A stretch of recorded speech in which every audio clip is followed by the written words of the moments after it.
تبارک و تعالیٰ کے ان مخصوص دنوں کو فضیلت عطا کرنے میں ہم گناہگاروں کا بہت ہی زیادہ فائدہ ہے۔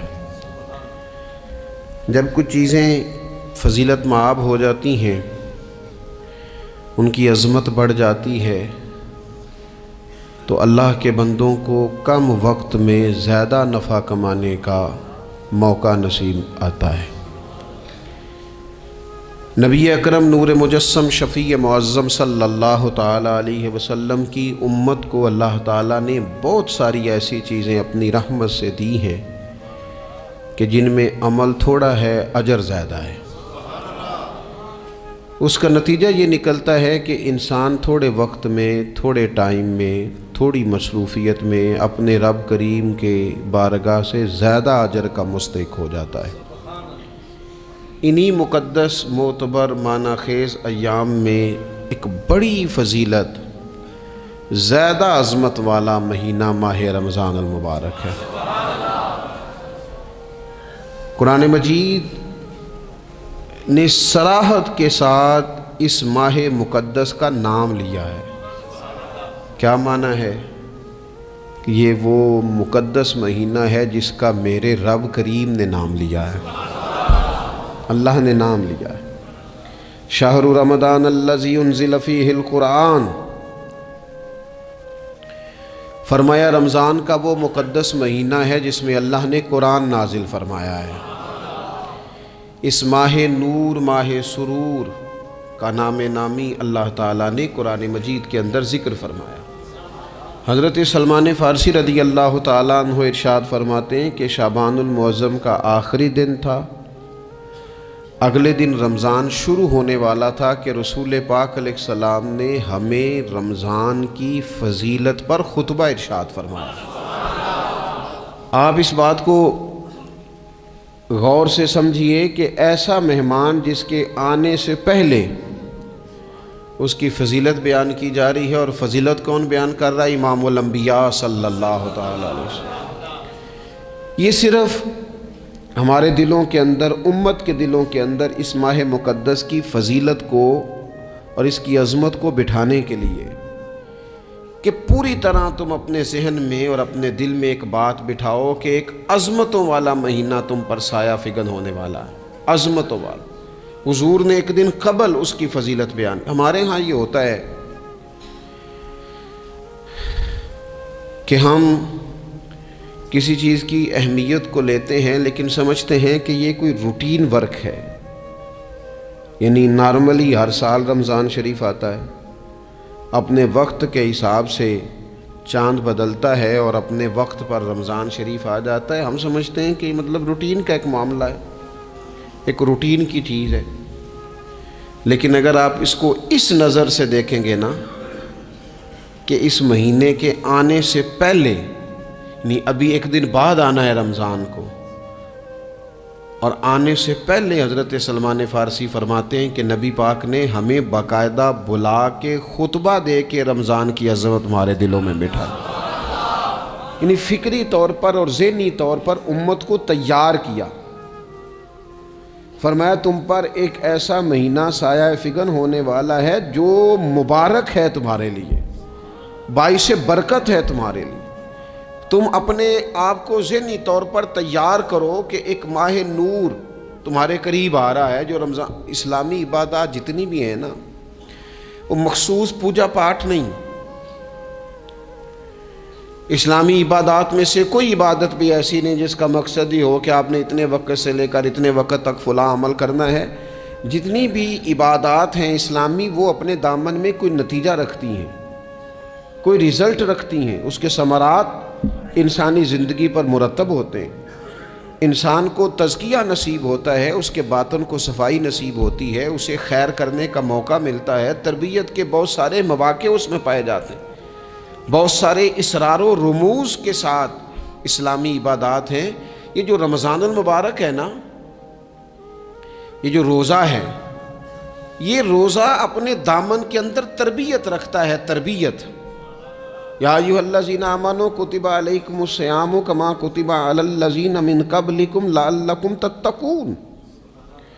اے ایمان والو تم پر روزے فرض کیے گئے جیسا کہ تم سے پہلے لوگوں پر بھی فرض کیے گئے تھے تاکہ تم تقوی اختیار کرو۔ روزہ تمہیں پرہیزگار بنائے گا، تمہارے اندر سے جو نفسانی چیزیں ہوں گی انہیں نکالے گا، اور اللہ تبارک و تعالیٰ کی طرف تمہارے دل کا رجحان ہوگا، تمہاری روح کا رجحان ہوگا، تمہیں تزکیہ دے گا۔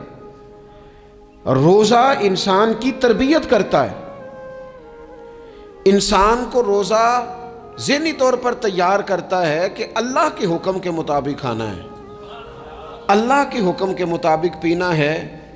سب سے بڑا مسئلہ اس دور کا رزق کے حلال کا حصول ہے اور حرام سے اجتناب ہے، تو روزہ ہمیں یہ سبق پڑھاتا ہے کہ ہم وہی کھائیں گے اور اسی وقت کھائیں گے جو کھانے کا ہمیں ہمارے رب نے حکم ارشاد فرمایا ہے، اور جس سے اللہ رسول منع کر دیں گے جتنی مرضی چمک دمک اپنے دامن میں رکھے، جتنی مرضی، لیکن ہم وہی لیں گے جو ہمارے لیے جائز ہے۔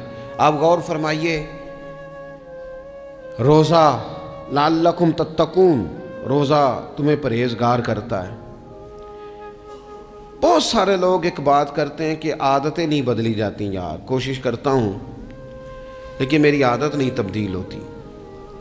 میں آپ کو ایک رائے دینے لگا ہوں، مشورہ دینے لگا ہوں، میں آپ سے یہ عرض کرنے لگا ہوں کہ موقع آیا ہے رمضان شریف کا۔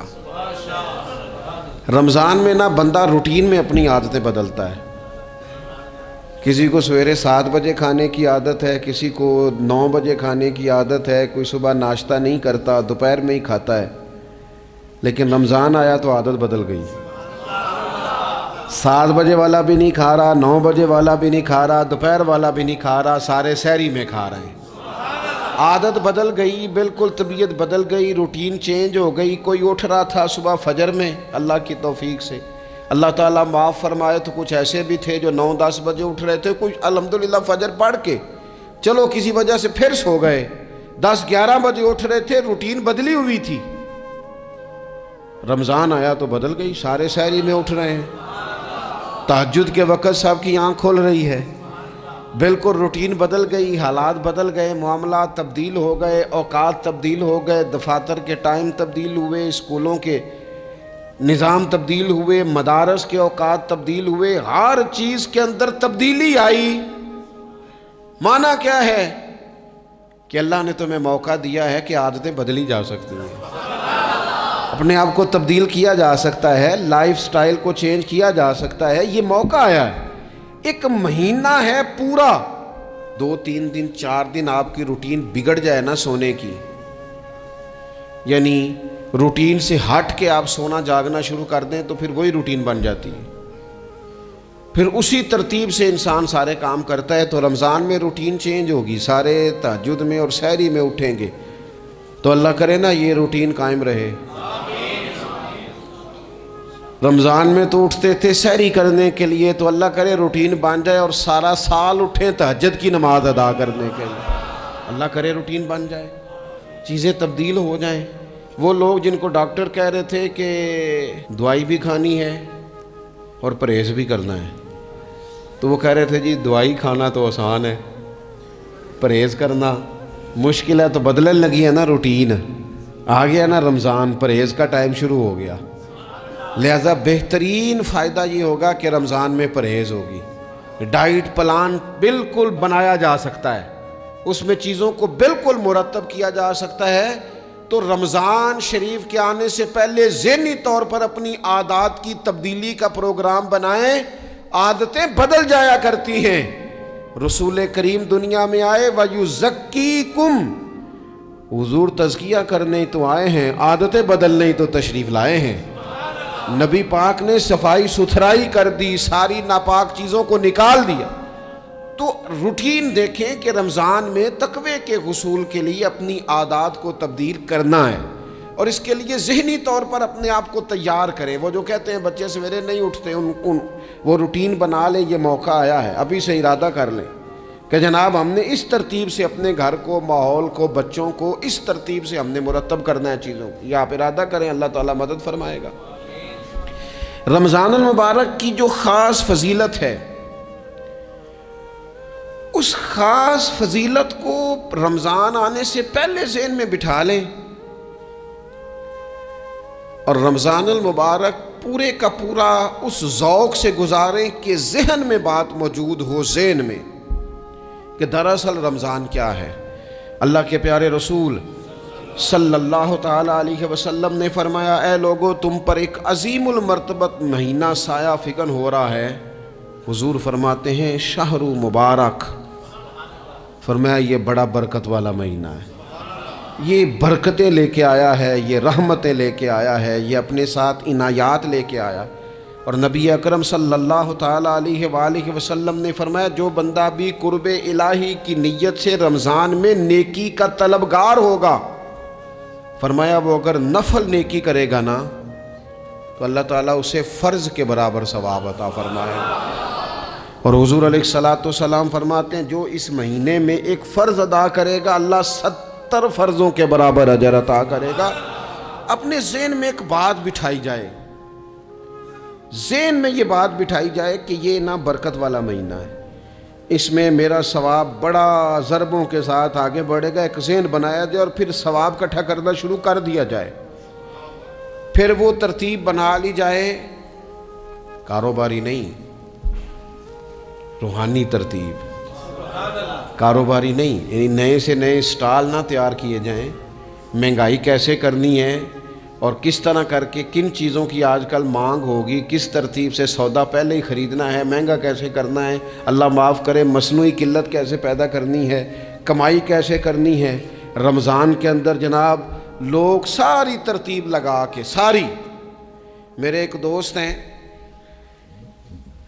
میڈیکل کے شعبے سے وابستہ ہیں، تو مجھے کہنے لگے کہ ڈاکٹر بھی اپنی روٹین بدلتے ہیں اور معدے والی ساری دوائیاں بھی اکٹھی کر لیتے ہیں کیونکہ رمضان آنے والا ہے، یہ زیادہ لوگ استعمال کریں گے۔ تو وہ ماحول نہ پیدا کریں کہ ہر چیز دنیا داری ہو جائے، ہر چیز دنیا داری نہیں، ہر چیز کو ایک نیا روپ دے دیا جائے اور نیا سے نیا مال کمانے کا سلیقہ بنایا جائے۔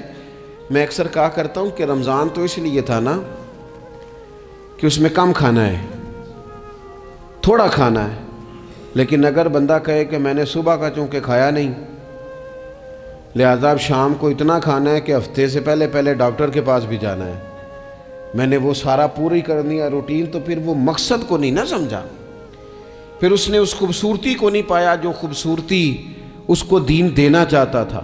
ایک تو رمضان کی فضیلت کو سمجھنا ہے، اور پھر جب ہم روزہ دار ہیں، ہم نے روزہ رکھا ہوا ہے،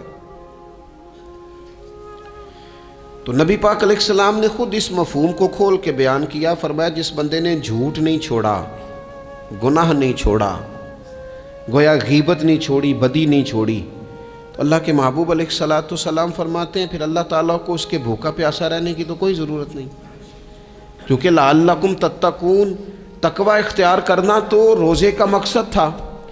اور اگر اس نے وہ بات کو سمجھا ہی نہیں،